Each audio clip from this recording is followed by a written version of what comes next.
Halo Sobat RSUKI, perkenalkan, saya Dr. Hendrikus, spesialis neurologi. Saya dokter spesialis neurologi yang berpraktek di Rumah Sakit UKI. Saya praktek setiap hari Senin, Kamis, Jumat, dan Sabtu pukul 16 hingga 19, serta Selasa dan Rabu pukul 10 hingga 12. Yuk, mari kita bahas apa itu stroke dan penyakit stroke.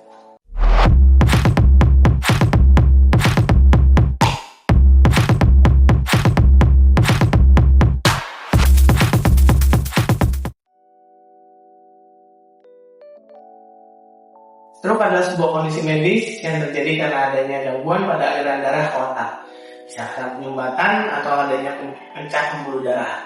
Kemudian, hal ini bisa mengakibatkan sel-sel otak tidak mendapatkan oksigen dan nutrisi yang cukup, sehingga akan mengakibatkan adanya kerusakan pada sel-sel otak, yang ini nanti akan mengakibatkan munculnya berbagai macam gejala yang bervariasi.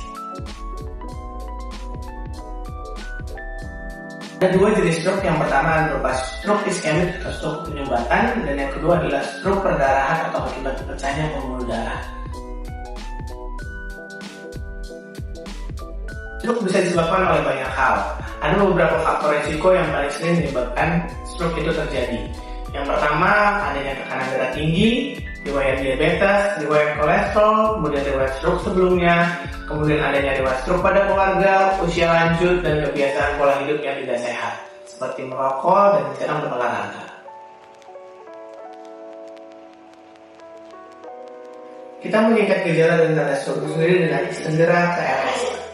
Adanya senyum yang tidak simetris atau mencong salah satu sisi, kemudian bisa tersedak saat minum air, kemudian adanya gerakan yang tidak simetris antara kanan dan kiri atau kelemahan pada satu sisi tubuh, kemudian adanya bicara pelo, kemudian tidak dapat berbicara atau tidak dapat memahami pembicaraan atau komunikasi dengan sekitar, kemudian adanya kebas pada satu sisi tubuh atau rasa tebal pada satu sisi tubuh, bisa disertai adanya rabun atau kesulitan pada penglihatan secara tiba-tiba atau mendadak, kemudian yang terakhir adanya nyeri kepala atau sakit kepala yang dirasakan secara hebat yang tidak pernah dirasakan sebelumnya, yang muncul secara mendadak.